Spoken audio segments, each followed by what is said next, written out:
Freedom physically refined rice bran oil cholesterol ని శుభ్రం చేసేందుకు ప్రతిరోజు వాడండి freedom rice bran oil. Welcome to site 2024. Nandyal జిల్లాలోని ఆళ్లగడ్డ ఎన్నికలపై జనంలో ఆసక్తి పెరుగుతోంది. ఆళ్లగడ్డ నియోజకవర్గం sitting MLA Gangula Brijendra Reddy alias Nani ఈ ఎన్నికల్లోనూ వైసీపీ అభ్యర్థిగా పోటీలోకి దిగుతున్నారు. కూటమి తరఫున టీడీపీ అభ్యర్థి భూమా అఖిలప్రియ పోటీ చేస్తున్నారు. గత ఎన్నికల్లో తొలిసారిగా గెలిచిన నానినే రెండోసారి ఆళ్లగడ్డ మన్ననలు పొందుతారా లేక మాజీ మంత్రిగా పనిచేసిన భూమా అఖిలప్రియకు ప్రజలు పట్టం గడతారా అనేది ఆసక్తికరంగా మారింది. ఇంతకీ ఆళ్లగడ్డ నియోజకవర్గం ప్రస్తుత పరిస్థితి ఏంటో సై 2024లో చూద్దాం.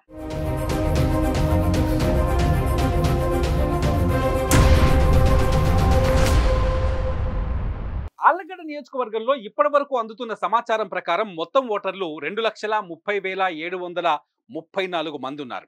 ఇందులో పురుష ఓటర్లు 1,14,456 మంది, మహిళా ఓటర్లు 1,16,262 మంది, ట్రాన్స్జెండర్స్ ఇక్కడ 16గా కనిపిస్తున్నారు.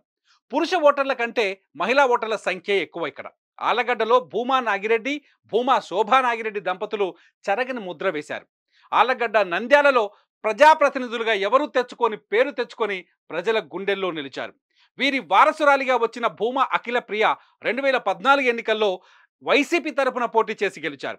తదనంతరం పార్టీ మారి మంత్రిగా కూడా పనిచేశారు టీడీపీలో చేరాక.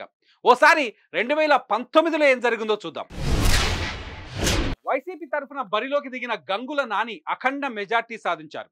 ఫ్యాన్ పార్టీ వేవ్లో నానికి 1,05,905 ఓట్లు వచ్చాయి. అంటే మొత్తం ఓట్లలో 57.03% ఓట్లు వచ్చాయి.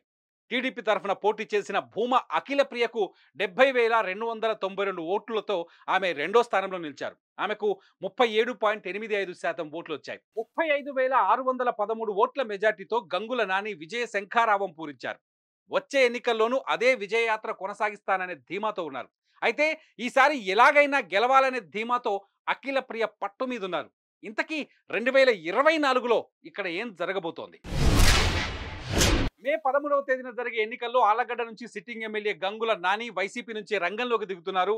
నానిని ఓడించి తీరాలనే లక్ష్యంతో ఉన్న కూటమి టీడీపీ నేత భూమా అఖిలప్రియను మరోసారి ఎన్నికల రణరంగంలోకి దించింది. ఆళ్లగడ్డలో జరిగిన కీలక పరిణామం అఖిలకు కలిసొచ్చే అంశం. 33 ఏళ్ల తర్వాత భూమా ఇరిగెల కుటుంబాలు ఒకటయ్యాయి.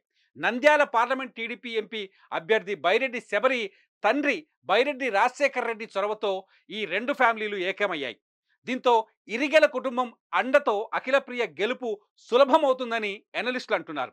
గంగుల ప్రభాకర్ రెడ్డి రాజకీయ వారసుడిగా వచ్చిన గంగుల నాని మళ్ళీ గెలుస్తానని అంటున్నారు. వైసీపీ చేపట్టిన పథకాలు తమకు తిరుగులేని మెజార్టీని అందిస్తాయంటున్నారు.